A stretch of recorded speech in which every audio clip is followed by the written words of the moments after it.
Selamat pagi anak-anak, kita berjumpa lagi dalam pelajaran agama. Mari kita berdoa. Tuhan, terima kasih untuk hari ini.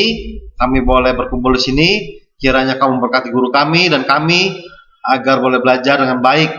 Dan juga Engkau pimpin kami agar kami boleh mengerti dan juga boleh melakukan tugas-tugas dengan baik. Dalam nama Tuhan Yesus kami berdoa. Amin.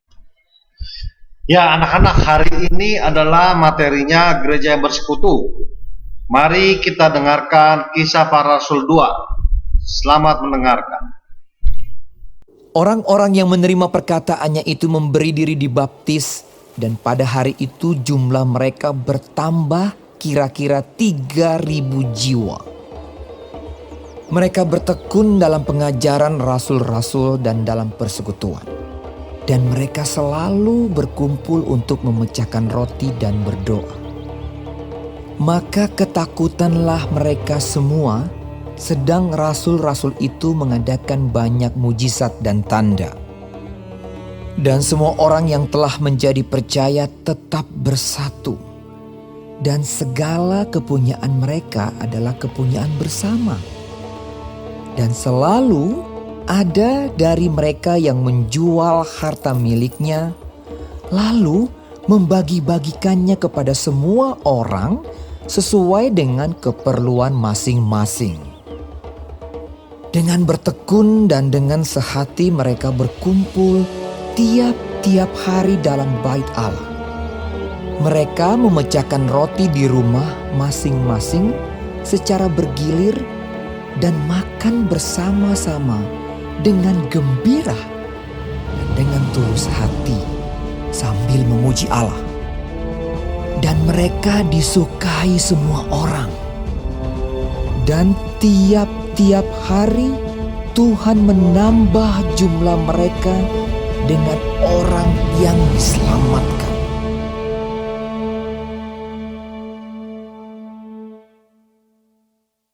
Panggilan gereja ketiga adalah koinonia. Artinya apa? Artinya gereja yang bersekutu. Di dalam bahasa Yunani, bersekutu itu terambil dari kata koinonia yang mempunyai arti cukup luas. Biasanya masyarakat Yahudi menggunakan istilah koinonia ini untuk menggambarkan hubungan manusia dengan para dewa. Dari penciptaan, manusia jelas-jelas tidak sendiri diciptakannya sepasang, Adam dan Hawa. Itu artinya sudah bersekutu. Maka dari itu, di dalam ilmu pengetahuan, manusia disebut juga makhluk sosial, harus bersekutu, gak bisa tinggal sendirian. Oke, nah dari persekutuan perkumpulan itu, maka terbentuklah kelompok-kelompok. Di dalam persekutuan orang percaya disebutlah gereja, dan mereka melakukan ibadahnya khususnya di hari Minggu ke gereja, ataupun di hari-hari lain juga ya. Karena apa? Karena beribadah itu boleh di hari apapun juga, di jam apapun juga.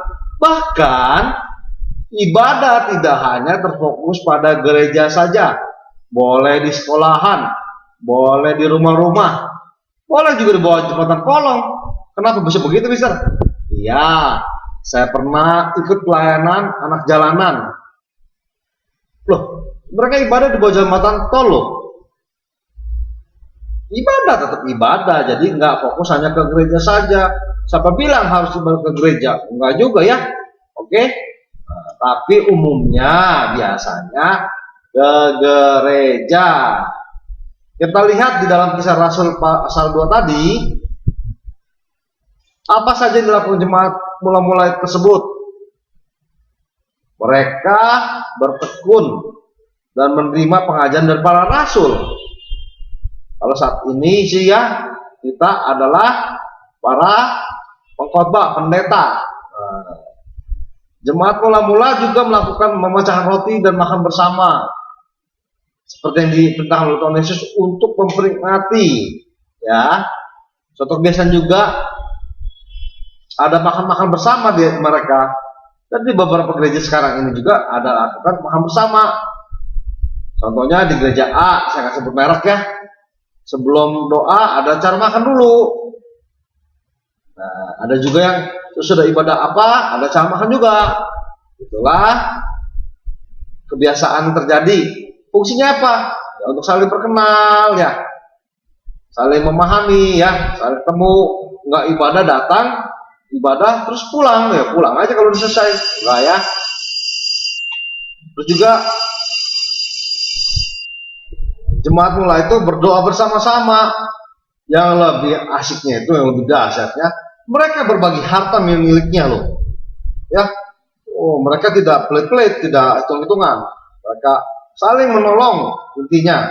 Oke, yang pasti mereka semua lakukan itu adalah di dalam rangka memuji Allah yang mereka sembah, yang kita juga sembah ya. Oke, apa yang terjadi? Ternyata Tuhan memberkati mereka dengan cara banyak hal.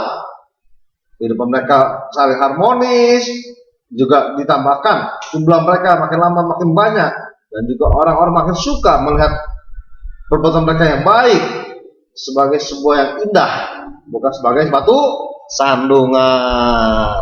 Ya, kita bicara gereja ya, kalau bersekutu agak dipersempit dikit nggak apa-apa. Bukan artinya harus ke gereja ya, ibadah, tapi juga bisa dimanapun juga. Tapi sekarang kita bicara gereja dulu ya. Gereja bersekutu bertanggung jawab menghimpun orang percaya untuk bersekutu kepada Tuhan. Itu secara vertikal. Kalau secara horizontal gimana? Yaitu membangun relasi sesama manusia, mengenal sesama anggota sekutu gereja ya. Yang tadi di acara makan-makan. Ada juga beberapa gereja yang melakukan jabat tangan ketika ibadah. Itu sebelum pandemi. Kalau sekarang nggak bisa ya, lagi pandemi.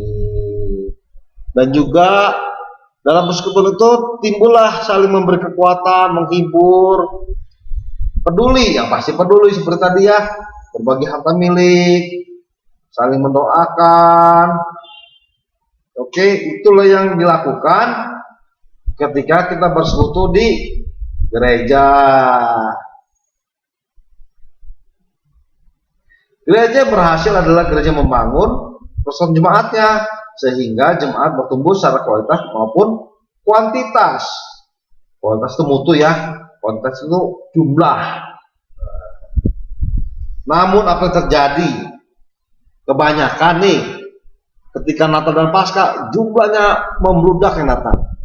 Terutama waktu Natal, wah datang semua itu ya, yang nggak pernah ke gereja hadir. Itulah yang terjadi ya, sangat disayangkan. Kalau ibadah-ibadah biasa, minggu, harian, ibadah apapun juga, doa malam, doa pagi, sedikit sekali. Apalagi yang namanya doa, waduh, rata-rata kaum tua semua. Yang kaum mudanya kemana? Nggak ada. Ada sebuah guyonan, bodoran. Kan kalau orang tua mau wajib atau Pak ke gereja doa, kan sudah tinggal dikit waktunya. Siapa bilang? Nasib orang tidak ada yang tahu. Ya, mungkin amit ya, kita nggak dikasih hidup lagi sebentar lagi sama Tuhan. Gimana? Padahal kita masih muda. Banyak toh beberapa anak muda yang meninggal. Baik itu kecelakaan, sakit penyakit, ataupun apapun juga ya. Nah, Paulus di dalam kitab Ibrani 10 ayat 5 menuliskan, janganlah kita menjauhkan diri dari pertemuan-pertemuan ibadah kita seperti yang dibiasakan oleh beberapa orang, tetapi marilah kita saling menasihati dan semakin giat melakukan menjelang hari Tuhan yang mendekat. Kita nggak tahu loh kapan loh kita meninggal, makanya itu kita harus tetap beribadah ya. Ada lagi alasannya, nggak enak Pak ibadah di sini mah Pak, monoton, kurang kreatif, kurang inovatif.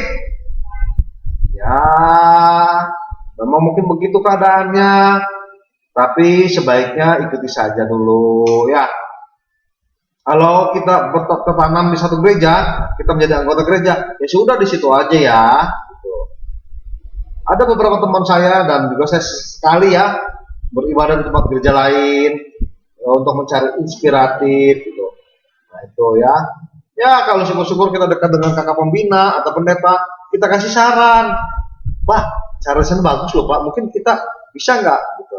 Jangan maksa ya. Gereja masing-masing punya cara. Tapi bolehlah untuk memberi saran, informasi ya. Gitu. Nah, di dalam persekutuan itu gereja wajib mengembalakan jemaat, yaitu mengadakan kunjungan-kunjungan ke rumah, gunanya untuk merangkul, tahu secara jelas aktivitas jemaatnya dalam kehidupan sehari-hari, agar saling mengasihi ya. Nah, itu ya, itu aja sih yang arti bersekutu itu secara horizontal gitu ya. Kalau secara vertikal nanti akan dibahas lagi dalam bentuk ibadah. Kita ada secara horizontal dulu aja ya. Gitu. Oke anak-anak, paham ya sampai di sini? Jangan tinggalkan ibadahmu karena itu hubunganmu dengan Tuhan dan juga pasti punya manfaat bagi dirimu dari orang-orang sekitar sesama ya. Jangan sampai ngerumpi di ibadah, jangan sampai malas di ibadah, tetap selalu beribadah. Tugas hari ini adalah bentuk keterampilan ya. Amati ibadah yang kamu ikuti di gereja atau sekolah. Wawancara pendeta, majelis atau kakak pembina atau pembina rohani di gerejamu atau sekolahmu. Maksud gini, kalian pasti udah pernah ibadah ya. Jadi bagi yang beragama Kristen, silakan amati ibadah di gerejamu. Misal kan lagi pandemi, ya nggak semua gereja online kali ya. Ada juga yang udah ibadah. Ya, kalau online nanti kita bisa lagi lebih lanjut ya. Ini yang khususnya sudah boleh ibadah di tempat gerejanya. Amati ibadahmu, ya. Kemudian lakukan wawancara ke hamba Tuhannya, pendeta, majelis, kakak rohani, kakak pembina rohani ya. Nah, kalau bagi yang non Kristen, kalian kan biasanya ibadah di hari Selasa. Maka amati ibadahnya di sekolah itu. Lakukan wawancara ke pembina rohanimu ya. Pembina rohani ya. Siapa pembina rohani tahu kan? Nah, itu ya. Oke. Terus apa isinya? Nah, isinya gini. Kamu amati bentuk ibadahnya. Apa sih liturginya, susunan acaranya, apa-apa dulu ya susunannya.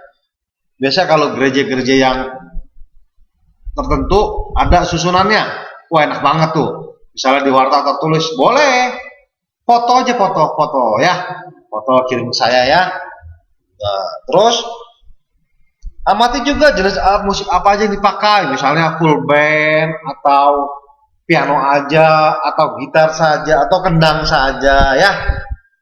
Terus amati juga jenis lagu yang dinyanyikan, lagunya apa jenisnya, ada yang hymn, ada yang kontemporer ya. Hymn itu biasanya pakai buku KPPK atau KJ. Kalau yang kontemporer itu seperti lagu yang GPCC, NDC kayak gitu-gitu ya, itu namanya kontemporer. Nah, saya ulangi ya. Amati ibadahmu di gereja bagi yang Kristen. Lakukan wawancara kepada pendeta, majelis atau kakak pembina di gerejamu. Nah, bagi yang non-Kristen, amati ibadahmu di sekolah. Lakukan wawancara kepada pembina rohani di sekolahmu. Oke. Hal apa saja yang diamati? Satu, bentuk ibadah. Susunan ibadahnya, misalnya pertama apa dulu, terus apa dulu, nanti khotbah, terus apalagi sampai terakhir. Terus amati juga jenis alat musik yang dipakai, full band atau piano aja atau gitar aja. Terus amati juga jenis lagu yang dinyanyikan, lagu hymn biasanya terambil dari buku-buku KJ atau KPPK atau jenis lagu kontemporer. Ya, oke, jelaskan di situ. Sebaiknya videokan, kalau tidak ya foto, karena ini bentuknya keterampilan. Jadi video atau foto suasana ibadah, tempat ibadah, mulai dari letak mimbar, panggung, ya, susunan kursi-kursi, tata letak lampu boleh juga, tata letak sound system, speaker di mana, alat musik, multimedia, ya. Saya ulangi, videokan atau fotokan suasana ibadah atau tempat ibadah. Apa aja tuh isinya? Letak mimbar atau panggung, susunan kursi, tata letak lampu, tata letak sound system, tata letak alat musik, ya, multimedia di mana gitu. Foto aja atau bagus videokan, ya. Terus gimana? Kumpulkan dalam bentuk PPT atau PDF, oke? Mister, saya masih online semua loh, dan saya kesulitan karena gereja saya tidak ada di internet. Nah, bagi gereja yang tidak ada di internet, maksudnya gini, situs gereja di internet nggak ada gitu ya. Ya, kalian mintalah ke majelis. Kalau misalnya belum juga ibadah tapi cuma ibadah online, ya kalian sertakan juga link ibadahnya ya. Jadi saya bisa melihat, oh iya nih misalnya gereja A ibadahnya begini, suasana ibadahnya gitu ya. Oh ruangannya begini, saya bisa lihat itu sama dengan video bukan? Ya, oke. Oke. Jadi bentuknya dalam PPT atau PDF, isinya yang tadi tuh pengamatan. Ya, boleh video, boleh foto. Udah paham anak-anak? Sekian, terima kasih. Ini KI 4 biasanya saya kasih waktu seminggu. Ya, jangan lama-lama. Jangan juga cepat-cepat. Oke, materi hari ini selesai. Kiranya Tuhan memberkati.